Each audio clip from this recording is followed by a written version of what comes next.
കപ്പലപകട കേസിൽ കേസെടുത്ത പശ്ചാത്തലത്തിൽ തുറമുഖ വകുപ്പ് മന്ത്രി വാസവൻ നമ്മളോട് സംസാരിക്കുകയാണ്. കേസെടുത്തിരിക്കുകയാണ്. അപ്പോൾ കേസെടുക്കാൻ വൈകി എന്നുള്ള വിമർശനം ഉണ്ടായിരുന്നു. ഏത് അടിസ്ഥാനത്തിലാണ്, ഏത് പശ്ചാത്തലത്തിലാണ് കേസിലേക്ക് വന്നത്? കേസെടുക്കാൻ വൈകിട്ടൊന്നുമില്ല. അന്താരാഷ്ട്ര കപ്പൽ ചാനലുണ്ടാകുന്ന കപ്പൽ ദുരന്തങ്ങളെ സംബന്ധിച്ചിടത്തോളം അതിൻ്റെ നടപടിക്രമങ്ങളെല്ലാം മുന്നോട്ട് കൊണ്ടുപോകുന്നത് കേന്ദ്ര ഡയറക്ടർ ജനറൽ ഓഫ് ഷിപ്പിംഗ് വകുപ്പുമായി ബന്ധപ്പെട്ടാണ്. അപ്പോൾ ഷിപ്പിംഗ് മന്ത്രാലയത്തിൻ്റെ നിയന്ത്രണത്തിലുള്ളവരാണ് കോസ്റ്റ് ഗാർഡ്സ്, അതുപോലെ നാവികസേന, മറ്റിതിനെ സഹായിക്കേണ്ടുന്ന വ്യോമസേന ഉൾപ്പെടെ കേന്ദ്ര നിയന്ത്രണത്തിലാണ്. അതുമായി ബന്ധപ്പെട്ട് അവരുടെ പരിശോധനകളും റിപ്പോർട്ടുകളും ഒക്കെ വരുന്നതിനെ ആസ്പദമാക്കിയാണ് നമ്മുടെ ഏതെങ്കിലും നടപടി നീക്കേണ്ടതുണ്ടെങ്കിൽ ചെയ്യേണ്ടത്. സംസ്ഥാന ഗവൺമെൻറ്റിനെ സംബന്ധിച്ചോളം ഇവിടെ നമുക്ക് കോസ്റ്റൽ പോലീസിൻ്റെ മുമ്പിൽ വരുന്ന പരാതിയുടെ അടിസ്ഥാനത്തിൽ എന്തെങ്കിലും ക്രിമിനൽ ഒഫൻസ് ഉണ്ടെങ്കിൽ ആ വിഷയത്തിലും കേസെടുക്കുക എന്നുള്ളതാണ് സംസ്ഥാന കോസ്റ്റൽ പോലീസ് ചെയ്യേണ്ടത്. 2016 കേന്ദ്രത്തിൻ്റെ ഒരു ഉത്തരവനുസരിച്ച് ചില പോലീസ് സ്റ്റേഷനുകളിൽ അവർ ലിസ്റ്റ് ചെയ്തിട്ടുണ്ട്. ഇത്തരം വിഷയങ്ങൾ വന്നാൽ ബന്ധപ്പെട്ട രൂപത്തിൽ കേസെടുക്കേണ്ടതുണ്ടെങ്കിൽ എടുക്കാൻ. അപ്പോൾ ഈ വിഷയത്തിൽ നമുക്ക് കേസെടുക്കണമെങ്കിൽ അതിൻ്റെ പരിശോധനകളെല്ലാം നടന്നു വരികയാണ്. ഇപ്പോൾ കപ്പലിനുള്ളിൽ ക്രിമിനൽ ഒഫൻസ് ഉള്ള കാര്യങ്ങൾ നടന്നോ എന്നുള്ള കാര്യങ്ങളെല്ലാം അത് പരിശോധനയിൽ കൂടിയാണ് പുറത്തു വരുന്നത്. ഇപ്പോൾ അതിന് വാതക ചോർച്ച ഉണ്ടായത്, എണ്ണ ചോർച്ച ഉണ്ടായത് അടയ്ക്കുന്നതിന് വേണ്ടി അവർ മുങ്ങൽ വിദഗ്ധരെ കൊണ്ടുവന്ന് ആ കാര്യം നിർവഹിച്ചു കഴിഞ്ഞിരിക്കുന്നതായി നമ്മുടെ പരിസ്ഥിതി മന്ത്രാലയത്തെ അറിയിച്ചു. അപ്പോൾ തുടർ നടപടികളെ സംബന്ധിച്ചോളം ബാക്കി അന്വേഷണം അതിൻ്റെ റിപ്പോർട്ടും വരുന്നതിൻ്റെ അടിസ്ഥാനത്തിൽ ബാക്കി നടപടികൾ സ്വീകരിക്കുക. നമുക്ക് വരുന്ന നഷ്ടങ്ങൾ പരിഹരിക്കാൻ നമ്മൾ ആവശ്യമായ ക്ലെയിം ഫയൽ ചെയ്യും. അത് തരാൻ കമ്പനി തയ്യാറാണ്.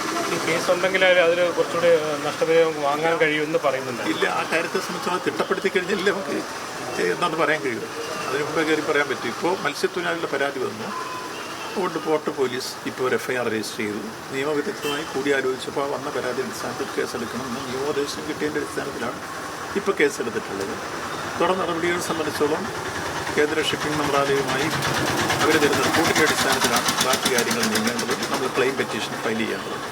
അത് നമ്മൾ വിട്ടുവീഴ്ചയും ചെയ്യില്ല. നമുക്ക് കിട്ടാൻ അർഹതപ്പെട്ട മുഴുവൻ നഷ്ടങ്ങളെ സംബന്ധിച്ചും അതിൻ്റെ നഷ്ടപ്രതിഫലം തരാൻ അവർ ബാധ്യസ്ഥരാണ്. അത് നമ്മൾ ക്ലെയിം ചെയ്ത് വാങ്ങിക്കും. അദാനിയെ സഹായിക്കാൻ വൈകിപ്പിച്ചെന്നുള്ള കോൺഗ്രസ് ആരോപണം അദാനി ഇതുമായിട്ട് എന്താ ബന്ധമായിരിക്കും?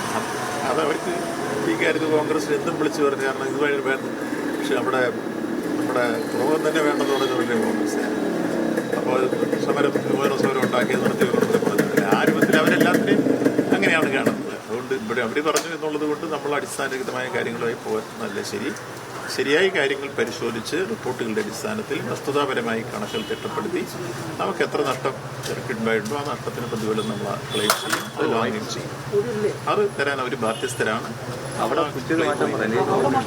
അതിൽ ഇപ്പോൾ കേന്ദ്ര ഷിപ്പിംഗ് മന്ത്രാലയമാണ് ഇതുമായി ബന്ധപ്പെട്ട റിപ്പോർട്ട് തയ്യാറാക്കുന്നത്, മറ്റു കാര്യങ്ങൾ കണക്കാക്കുന്നത്.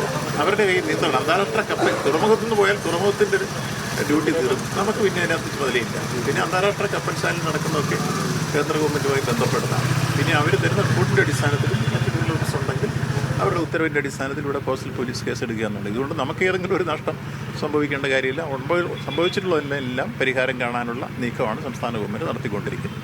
എന്നാലും കേസെടുക്കുന്നതിൽ വൈകല്യമൊന്നും ഉണ്ടായിട്ടില്ല. നഷ്ടപരിഹാരം എന്തായാലും ഈടാക്കുമെന്ന് ഉറപ്പിച്ച് പറയുകയാണ് മന്ത്രി വി എൻ വാസവൻ.